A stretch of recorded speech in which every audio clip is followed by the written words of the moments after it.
Merhabalar, hoş bulduk, iyi yayınlar. Teşekkürler. Şimdi HTŞ'nin yönetime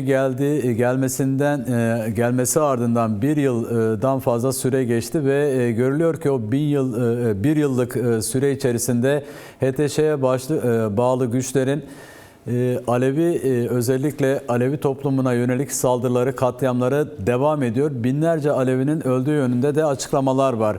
Bu konuya ilişkin öncelikle HTŞ zihniyetine ilişkin neler söyleyebiliriz? Alevilere, Dürzülere ve diğer farklı etnik gruptaki halklara yönelik politikalarına.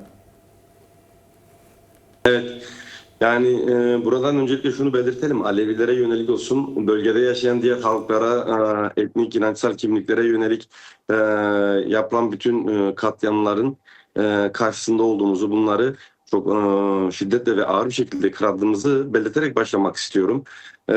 İkincisi sizin sorunuz yerinde, yani aslında bu zihniyet Kerbela'dan beri devam eden bir zihniyet. Bu zihniyet tekçiliği dayatan bir zihniyet. Kendi dışındaki herkesi bir şekilde ötekileştiren de ötekileştirdiği andan itibaren de katli vaciptir mantığıyla yaklaşıp bununla kılıflarını oluşturan. Hani gerek hukuki anlamda olsun, gerek kendi hukukları açısından söylüyorum, gerekse fiiliyatta olsun bunu dayatıyorlar. Ya benim gibi olacaksın ya da hayat hakkı yoktur. Karşıtı oluşturarak, yani ötekini oluşturarak kendi mevzisini, kendi konumunu perçinleme mantığıyla hareket ediyorlar. Hiçbir farklılığa yer vermeyen, yaşamın kendisi olan çeşitliliği kabul etmeyen ama böyle tekci zihniyeti dayatan selefist mantıktır bu. Yani biz bunu işte Şengal'den biliyoruz, biz bunu dediğim gibi Kerbela'dan beri Dersim'de biliyoruz, Çorum'da biliyoruz, Maraş'ta biliyoruz, yine Şengal'de biliyoruz. Aynı mantık, aynı zihniyet. Bir şekilde sahada yansımaları var. Arkasındaki ağa babalarından, yereldeki işte dünyanın dört bir tarafından getirdikleri o çeteciler, katil sürülerini sivil insanların üzerine salıp böyle ipe sapa gelmez argümanlarla e, insanlığa karşı suç işlenmektedir. Dünyanın gözünün önünde göz göre göre bilinçli bir şekilde suç işlenmektedir ve herkesi kendinde tabi kılmanın bir aracı haline getirmeye çalışıyorlar. Bu katliamlarla, bu yürütükleri gerginlik ve çatışma ortamıyla işte kendilerinin vazgeçilmez olduğunu, oranın tek hakim gücü olduğunu söylemeye, dayatmaya çalışıyorlar. İntikamcı, geri, karanlık bir zihniyettir. Yani dediğim gibi bu zihniyeti iktidar zihniyetidir bu. Tekçi iktidar zihniyetidir. Evet. Hiçbir çeşitliliğe, hiçbir farklılığa yer vermeyen bir zihniyettir. Karşısındayız bunun. Peki Eva Sayın, şimdi 10 Mart mutabakatı ile ilgili biraz değerlendirme yapmanı isteyeceğim. Çünkü 10 Mart mutabakatında Suriye'deki tüm etnik grupların, dini grupların güvenliğinin, daha doğrusu can ve mal güvenliğinin güvence alınması yönünde bir madde de altına imza atıldı. HTŞ yönetimi tarafından, aynı zamanda KSD Genel Komutanı Mazlum Abdi tarafından, ama İmzalandıktan sonraki duruma baktığımız zaman HTŞ'nin buna da hiçbir şekilde uymadığını, son olarak Şeyh Masud ve Eşrefiye mahallelerine yönelik bir ateşkes ilan edilmişti. Oradaki Kürt halkına yönelik saldırılar, ateşkese rağmen saldırılar da devam ediyor. 10 Mart'ta altına imza attığı o mutabakata rağmen Alevilere ve diğer etnik gruplara yönelik saldırılarını devam ettiriyor. Şu yüzden soruyorum, çünkü bu mutabakat yanlış olarak manipüle edilerek kamuoyuna sunulmaya çalışılıyor. İşte KSD'nin uymadığını, mutabakatın gereklerini yerine getirmediği yönde manipülatif haberler de yayılıyor. Gerek Türkiye devleti ve iktidarı tarafından, gerekse işte HTŞ yönetimi tarafından. Buna ilişkin neler söyleyeceksiniz? Evet. Altına imza attıkları mutabakatları bile uygulamıyorlar. Evet, doğrudur. Bu harpta hile meşrudur mantığıyla işte böyle hareket ediyorlar. Sanki böyle söyledikleri sözler, yani bugün verdikleri sözleri yarın çok rahat unutabilecek tipler. Dediğim gibi bu bir zihniyet meselesidir. Yani burada HTŞ üzerinden oluşturulan algı, işte SDG'ye karşı geliştirilen, yani biz Aleviler olarak şunu çok net gördük, çok iyi biliyoruz. Yani geçen sene de aynen bu 7 Aralık'tan itibaren başlatılan o pogromlar sürecinde belli bir saatten sonra Alevilerin, Suriye'de yaşayan Alevilerin, Arap Alevilerin bir çağrısı oldu kamuoyuna. Yani ne çok demokratik Türkiye'yi ne de layık Türk ordusunu ne de ne bileyim işte güçlü Amerika'sını, demokratik Avrupa'sını çağırmadılar yardıma. SDG bize yardım etsin, can güvenliğimiz yok, katlediliyoruz dediler. Yani o bölgede yaşayan işte Dürziler gibi, o ülkede yaşayan diğer etnik yapılar gibi karşısında bir model oluşmuş. Demokratik, herkesi kendi rengiyle, kendi sesiyle kabul eden işte bir Rojava modeli var. Bir de bunun karşısında bu tekçiliği dayatan işte Arap Cumhuriyeti söyleminden tutun da böyle hiçbir meşruiyeti olmadan tamamen zorla Şam'a dayatılan bir HTŞ var. Bir de bunun karşısında halkların rızalığını alarak, razılığını alarak işte bulunduğu bölgede meşruiyetini sağlamış Çeçeninden Ermenisine, Hristiyan ne bileyim işte Keldanisi, Kürdü, Alevisine kadar birlikte halklar mozaiğini yaşatan bir model var.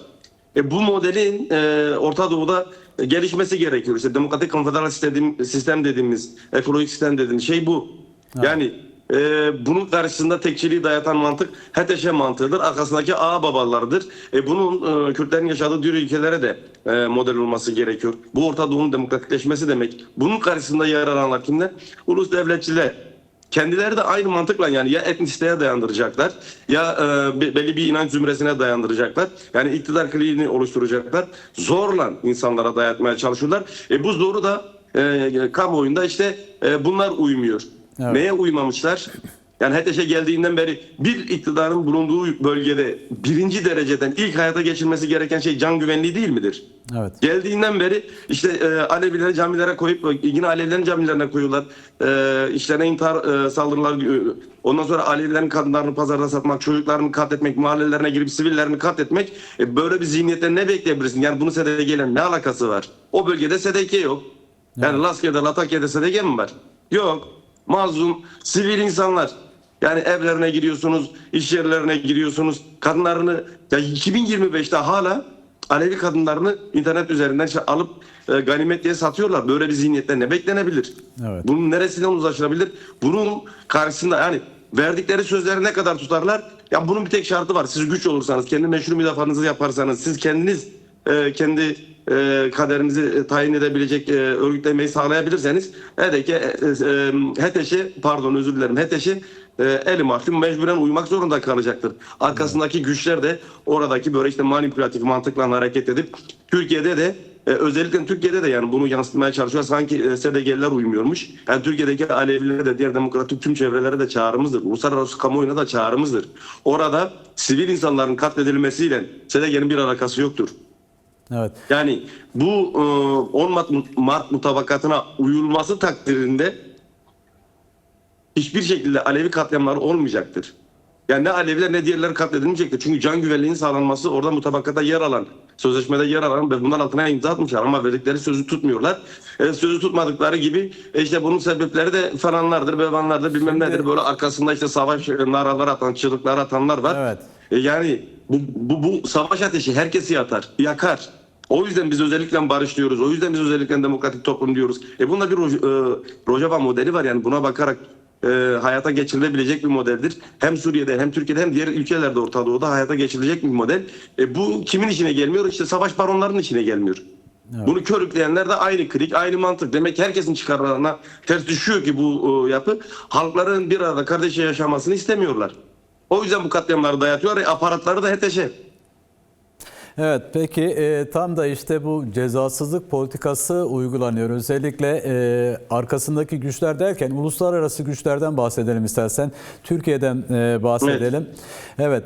Şimdi Donald Trump yeni bir açıklama yaptı. İran'da ekonomik kriz nedeniyle halk şu anda alanlarda ve protesto ediyorlar. Uygulamaları protesto ediyorlar.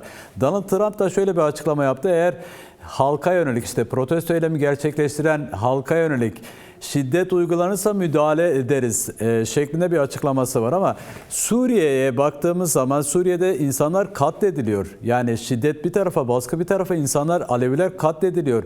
Dürziler katledilmeye çalışılıyor. Yine Kürtlere yönelik baskılar devam ediyor. Şimdi Bunların işte Birleşmiş Milletler de bir açıklama yaptı. İşte Alevilerin katledildiğine ilişkin sadece işte belgelendi şeklinde bir açıklaması var ama bir yaptırım yok. Bir ceza müeyyide yok. Bu HTŞ yönetimine bir dur deme daha şu ana kadar görülmedi. Yani ajanslara da kamuoyuna da düşmedi böylesi bir haber. Evet. Neler söyleyeceksin bu uluslararası güçlerin HTŞ'ye yönelik bu tutumuna ilişkin? Evet. Yani hukuk dediğimiz şey de nedir? Yani dondurulmuş siyaset değil midir? Yani zamana yayılmış siyasi kuralların bütün herkese dayatılması değil midir? İşte güce dayandığı zaman bu mantık, şiddete dayandığı zaman çifte standart uygulanır. Çifte standart uygulanır. Yani orada o bölgede işte bugün sahil şeridi dediğimiz bölgede insanlığa karşı suç işleniyor. Pogromlar işleniyor. Bir şekilde birilerinin buna dur demesi gerekiyor. Evet. Yerelde işte bir direniş var uluslararası alanda, böyle tırnak içerisinde cılız sesler çıkıyor. Fakat bunun karşısında demokratik tepkimizi biz koymazsak, bunun karşısında uluslararası kamuoyu bu şiddetin bir şekilde, yani geçmişte bunun deneyimini çok acı bir şekilde uluslararası alanda ödedik. Yani işte Kürtler Orta Doğu'da saldırı yapıldığı zaman, DAEŞ zihniyeti Ezidileri katlettiği zaman bu zihniyet dönüp gelip sizi de vurur dediğimiz zaman maalesef haklı çıktık.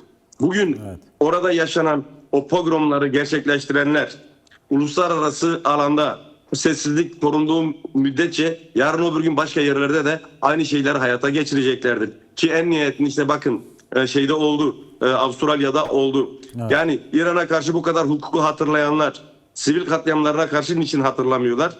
Bununla şunu da kastetmiyoruz. Yani İran'da halka karşı uygulanan faşist uygulamalar, baskıcı uygulamalar, yani işte 1500'den fazla insanın idam edilmesi, son 4 günde gelen bilgilere göre 4 tane insanın bu yürüyüşler esnasında öldürülmesi falan, bunlar tasvip edilir şeyler değildir. Evet. Bunun da karşısında mücadele gerekti ki o coğrafyada da yine yani birinci dereceden bu mücadeleyi yürütenler Xinjiang Azadi sloganıyla sokaklara inen Kürtler oldular. Ama orada bu kadar böyle görenler kendi işte o öfkeli çocukları tırnak içerisinde Davutoğlu'nu söylemiydi. Öfkeli çocuklar ne kadar öfkelilermiş ki öfkesini gidip böyle sivil insanlardan çıkarıyorlar ya. Yani var mıdır? Hangi dinde, hangi kitapta, nerede yazıyor böyle bir şey? İnsanları koy camiye bombala. Ondan sonra gir evlerini, yak, iş yerlerini talan et. Böyle barbar, orta çağ zihniyetinden daha geri bir mantık. Ama bunun karşısında böyle kimse şey yapmıyor. Çıkar meselelere esas alındığı zaman, yani devletlerin işte Donald Trump olsun, diğerleri olsun. Devlet zihniyeti dediğiniz şey de budur. Devletler arası ilişkide çıkar esaslıdır. Devletler arası ilişki çıkara dayanır. O yüzden buradan fazla bir şey beklemek çok doğru değil.